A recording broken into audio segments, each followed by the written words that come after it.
10 foods that most commonly cause dementia.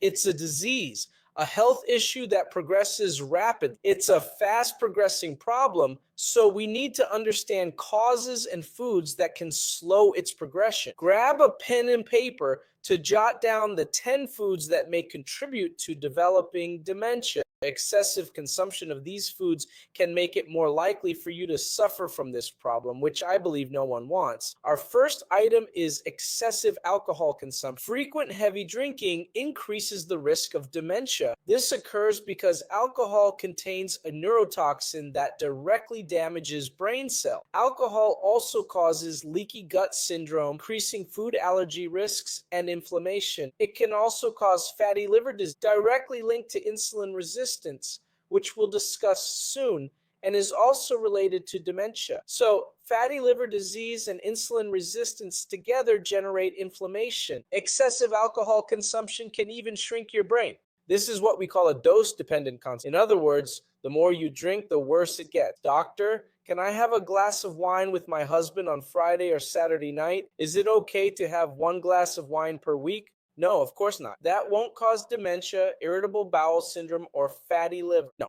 But if you drink daily, a glass, half a bottle, or a bottle, then we have a problem. Then you'd be at higher risk of developing dementia, okay? So our first food item is alcohol. I'll mention the second food soon, but first, please write in the chat or comments where you're watching from, whether it's Brazil or elsewhere in the world. I'm in Rio de Janeiro, Brazil. Tell me where you are and if you have any personal experience with dementia. Do you have a condition that causes dementia? Do you know someone who has this problem? Is it your father, mother, grandmother, or anyone in your family close who has Alzheimer's, Parkinson's, or frontotemporal dementia? Whatever type of dementia it may be, please write it in the chat or comments, along with where you live and watch from. I'd like to know more about your story, okay? The second food item, folks, is refined carb, processed grains, wheat flour, white rice, and fruit juices. These foods can cause fatty liver, leading to insulin resistance and inflammation. Many experts now consider this linked to type 3 diabetes. What is type 3 diabetes? We have type 1 diabetes, which is more genetic, mainly affecting young children and teens, and we have type 2 diabetes, which is more related to lifestyle factors, closely linked to diet, obesity, and lack of exercise, accounting for 90% of cases. Type 3 diabetes isn't officially recognized yet, but it's a concept. So what does type 3 diabetes mean? It's the link between diabetes and Alzheimer's. Brain diabetes, diabetics, and insulin resistance will have higher Alzheimer's. This could have a direct link, not just a coincidence, but a cause and effect relationship. That's what's being studied. So refined carbs should be avoided. Third food is sugar, the number one cause of insulin resistance. What's insulin resistance, Dr. John? You've mentioned it often, but I'm not sure what it means. Insulin resistance is a key factor in developing type 2 diabetes. And what exactly is it? Insulin is a hormone that, among other roles, prompts blood cells to remove excess sugar from your bloodstream. However, when cells already have a lot of sugar, they know taking in more would be harmful and toxic. So if you have too much sugar in your cells, you become resistant to insulin because your cells won't respond well to insulin signal to remove excess sugar. To simplify this, so even a child can understand insulin, imagine insulin knocking on the cell's door saying, "Cell, we've got too much sugar in the blood. Please take some of this sugar self." There are two possible responses. First, sure, insulin, I'm not full of sugar, so I'll take, okay? So in this first case, the cell isn't insulin resistant. It's open to insulin, sensitive to it. Okay, insulin work together. What's our second hypothesis? Insulin knocks cell's door saying, "Cell, please, we've got too much sugar. Take some blood." What's the cell? It'll say, "Look, insulin, I'm sorry, but I'm already full of sugar. You've asked me many times to take sugar from the blood, and now I just can't do it anymore because if I do, I'll be the one in trouble." So folks, in this second case, the cell is resistant to request. Is it clear to you what insulin resistance is? Interact in the chat or comment. Let me know if you have any questions about insulin resistance or if you understood it well, okay? Going back to our discussion about food, the third item we're talking about is sugar, which is the primary cause of insulin resistance. This insulin resistance hinders glucose from reaching the brain. Glucose is the preferred fuel for our brain. When glucose isn't available, the brain uses alternative. But if you have insulin resistance, your brain is made up of cells that can also absorb glucose, but if they're resistant, they won't absorb it well, leaving glucose in blood. Insulin resistance makes it hard for glucose, the main fuel, to reach your brain. If you keep eating sugar, you won't produce ketones, the brain's backup fuel. So, insulin resistance harms your brain and limits its fuel option. Now, if you're insulin resistant, cutting carbs a bit will help your brain produce ketones for fuel. And about that question, many foods naturally contain sugar, which isn't a problem, so it's fine to eat fruit, it's fine to eat vegetables. These foods naturally contain sugar. The real issue is excess sugar, okay? Fourth, fish. And this is where we'll see some controversy. Why?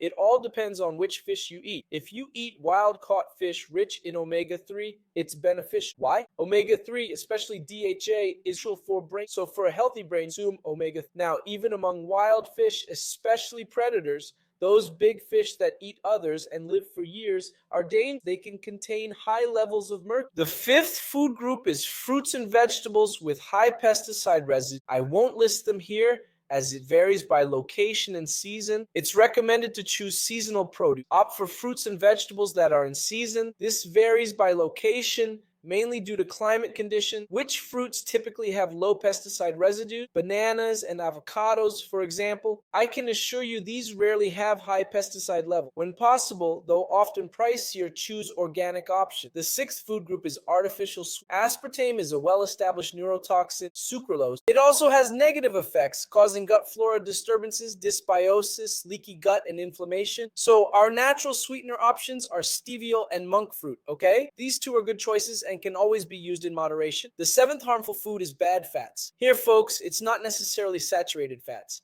though people often blame everything on them. But that's not quite right. Saturated fat is very stable and doesn't usually cause inflammation in the body. So what are the bad fats? Damaged fats and trans fats. Everyone knows trans fat is harmful and it's dangerous, so phased out. But what's being recommended instead of consumption of vegetable oils, seeds, grains, and legumes? But this poses a problem. First issue, these oils have too much omega-6 and not enough. In the past, about 100 ago, the ratio of omega-6 to omega-3 consumption, so for every gram of omega-6, we also had one. This balance was very good for our health. Now, the ratio is 20 grams of omega-6 to 1 gram of omega-3. Omega-6 in this high proportion compared to omega-3 becomes quite harmful. Also, these seed, grain, and legume oils need high pressure and chemicals to extract and refine. This process damages and oxidizes the oils, causing oxidative stress by increasing free radicals in your body. It brings more oxidation to your system, which is very harmful. Let's move on to the final points. But first, I ask you to like this video, to give it a thumbs up, to share this video with as many people as possible so we can make this message go viral. Okay? Let's spread positive messages and good vibes, because sharing health is an act of love and kindness. So send this video to someone you care about, someone you like and want to see healthy, because this video will greatly benefit their health, okay? Eighth food, folks.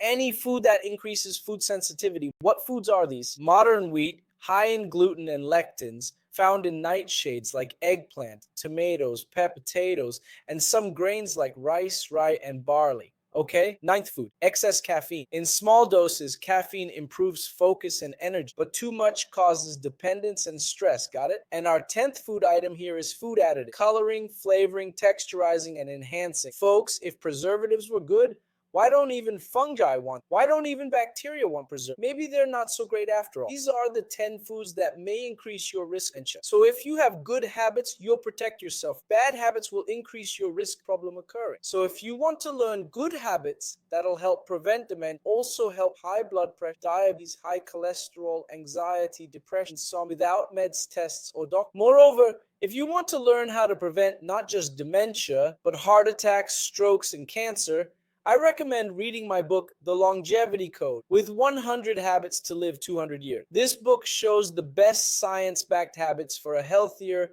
more energetic life with better quality. Again, without needing doctors, tests, or medication. All with simple habits you can adopt daily, depending only on your willpower. Interested? Want to read the book? Then click the first link in the description or the pinned comment now.